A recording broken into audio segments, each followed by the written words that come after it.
은혜 받으실 하나님 말씀 여호수아서 1장 1절부터 9절에 있는 말씀 우리 내역 파악하시면서 같이 합독하겠습니다. 시작. 여호와의 종 모세가 죽은 후에 여호와께서 모세의 시종 눈의 아들 여호수아에게 일러 가라사대 내 종 모세가 죽었으니 이제 너는 이 모든 백성으로 더불어 일어나 이 요단을 건너 내가 그들 곧 이스라엘 자손에게 주는 땅으로 가라. 내가 모세에게 말한 바와 같이 물은 너희 발바닥으로 밟는 곳을 내가 다 너희에게 주었노니 곧 광야와 이 레바논에서부터 큰 하수 유브라데에 이르는 해쪽 속에 온 땅과 또 해지는 편 대해까지 너희의 지경이 되리라. 너희의 평생에 너를 능히 당할 자 없으리니 내가 모세와 함께 있던 것 같이 너와 함께 있을 것임이라. 내가 너를 떠나지 아니하며 버리지 아니하리니 마음을 강하게 하라. 담대히 하라. 너는 이 백성으로 내가 그 조상에게 맹세하여 주리라 한 땅을 얻게 하리라. 오직 너는 마음을 강하게 하고 극히 담대히 하여 나의 종 모세가 내게 명한 율법을 다 지켜 행하고 좌로나 우로나 치우치지 말라. 그리하면 어디로 가든지 형통하리니 이 율법책을 내 입에서 떠나지 말게 하며 주야로 그것을 묵상하여 그 가운데 기록한 대로 다 지켜 행하라. 그리하면 내 길이 평탄하게 될 것이라. 내가 형통하리라. 내가 내게 명한 것이 아니냐. 마음을 강하게 하고 담대히 하라. 두려워 말며 놀라지 말라. 네가 어디로 가든지 네 하나님 여호와가 너와 함께 하느니라 하시니라. 아멘. 여러분 한번 생각해 보세요. 우리의 인생에서 일어날 수 있는 가장 놀라운 사건은 무엇이라고 생각하십니까? 우리의 인생에서 일어날 수 있는 가장 놀라운 사건, 아마 그것은 죄 가운데서 구원받는 사건일 것이다 라는 것입니다. 죄 가운데서 구원받는 사건, 예수 그리스도를 통해서 죄사함을 얻어서 죄 가운데서 구원받는 그 일보다도 인생에서 더 중요하고 위대한 일은 아마 없을 것입니다. 그런데 가만히 생각해 보세요. 그것이 우리의 인생에서 가장 중요한 일이지만 이미 구원을 얻은 성도들에게 있어서 이 구원은 새로운 삶을 향한 출발에 불과한 것이지 그것이 우리에게 있어서 더 이상 삶의 목표는 아니다라는 것입니다. 이제 구원받은 성도들은 새로운 삶의 목표를 향해서 나아가야 합니다. 그렇다면 여러분, 구원받은 성도들에게 있어서 새로운 삶의 목표는 무엇이 되어야만 될까요? 생각해 보세요. 구원받기 위해서 또 생활을 해야 될까요? 아니요. 이미 구원은 우리에게 이루어졌어요. 우리는 그 이후에 새로운 삶의 목표를 향해서 나가야 됩니다. 그것은 뭐냐 하면 주님께서 우리 각자에게 기대하시는 삶을 우리의 생활 현장에서 이루어 나가는 것입니다.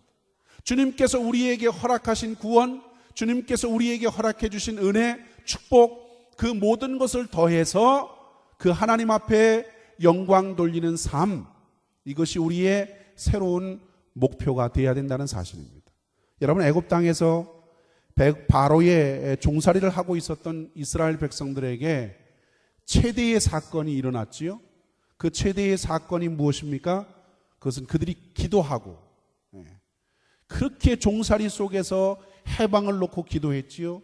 그 소원했던 그 모든 소원들이 애굽에서의 자유를 얻었습니다. 이것이 그들에게 있어서 최대의 사건입니다. 이제 그들은 애굽을 나와서 광야로 나왔어요. 광야로 나온 그들에게 있어서 더 이상의 이제는 애굽은 목표가 아니라는 것입니다. 애굽은 그들에게 있어서 더 이상의 목표가 아니라 이제는 그들에게 새로운 목표가 생겼어요. 그 새로운 목표가 뭡니까? 하나님께서 그들에게 젖과 꿀이 흐르는 가나안 땅, 그것을 허락하신 그 땅을 향해서 달려가는 것입니다. 그 땅은 하나님께서 약속하시고 하나님께서 예비해 주신 땅입니다. 그것처럼 하나님께서는 우리 모두에게 2009년도라고 하는 새로운 약속의 땅을 우리에게 예비해 주셨습니다. 그것이 우리에게 시작이 됐습니다. 이제 하나님께서 우리에게 예비하시고 약속하신 그 땅을 향해서 우리는 뭐 해야 돼요? 믿음으로 점령해 나가야 됩니다. 할렐루야. 믿음으로 점령해 나가야 돼요. 하나님께서 예비하신 땅이에요. 하나님께서 준비해 주신 땅이에요. 그 땅을 우리의 믿음과 우리의 순종을 통해서 하나님께서 원하시는 그런 삶을 가지고 하나님 앞에 영광 돌리는 생활을 해야 된다는 사실입니다. 이스라엘 백성들에게 가야 할 땅이라니, 이 땅은 젖과 꿀이 흐르는 가나안 땅이었지요. 그렇지요? 그와 마찬가지로 오늘 우리에게도 2009년도라고 하는 이 한 해는 우리가 가야 할 땅입니다. 그런데 중요한 것은 바로 이거예요. 하나님께서 우리에게 주신 이 한 해, 이 한 해는 하나님께서 분명히 우리에게 예비하시고 준비하신 것이지만 아무것도 하지 않고 가만히 있어서 얻는 땅이 아니라는 것입니다. 하나님이 준비해 주신 땅이지만 그 땅은 우리가 싸워서 얻어야 할 땅이라는 것입니다. 여러분, 하나님께서 기도하면 기도에 대한 응답을 주시겠다고 약속하셨지요. 그렇지요? 분명히 기도하면 응답을 주시겠다고 약속하셨어요. 그러면 그 약속을 받은 사람들은 가만히 있으면 응답이 이루어지나요? 이루어지지 않아요. 그 약속을 믿고 뭐 해야 돼요? 기도해야만 하나님의 응답을 경험할 수 있어요. 심으면 거둔다라고 하는 하나님의 진리에 대한 약속을 주셨지요. 그렇지요? 그러면 거두기를 원하는 사람들은 뭐 해야 됩니까? 가만히 앉아 있으면 저절로 거두어질 수 있나요? 거두어질 수 없어요.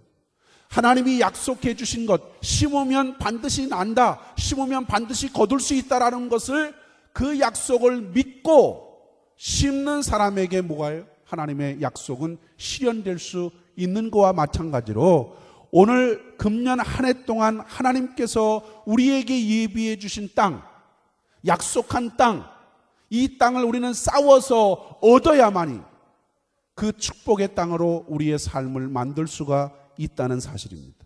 그런데 보세요. 이스라엘 백성들이 애굽 땅에서 자유를 얻었어요.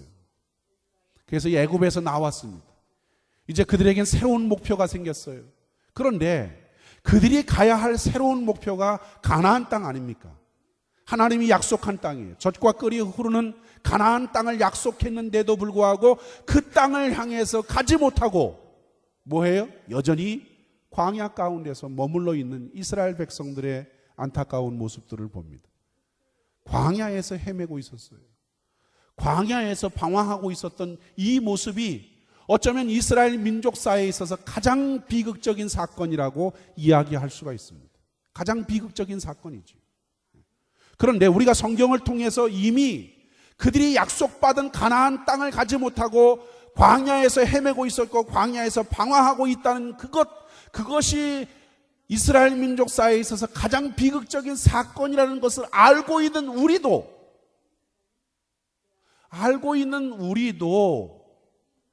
그 모습이 우리의 삶 속에서 계속 재현되고 있다는 사실이에요. 알고 있는데 그들의 실수가 무엇이고 그들의 비극적인 사건이 무엇인지 알고 있음에도 불구하고 그 아는 모습이 오늘도 우리의 신앙생활에서 계속 동일하게 반복되고 있다는 이 사실은 어쩌면 우리에게 더 큰 비극적인 사건이라고 이야기할 수 있습니다. 그래요. 이제 우리는 이러한 비극에서 뭐 해야 돼요? 벗어나야 돼요. 이스라엘 백성들의 어리석은 사건을 우리의 생활 가운데서 더 이상 반복해서는 안 된다는 사실입니다. 더 이상 광야에서 헤매거나 광야에서 방황하는 일들이 우리에게 없어야 된다는 거예요. 우리가 머물 곳은 광야가 아니고 우리가 머물 곳은 하나님이 약속하시고 예비하시고 그 속에서 젖과 꿀이 흐르는 가나안 땅인 줄로 믿습니다. 그 약속의 땅을 향해서 뭐 해야 돼요? 나아가야 돼요.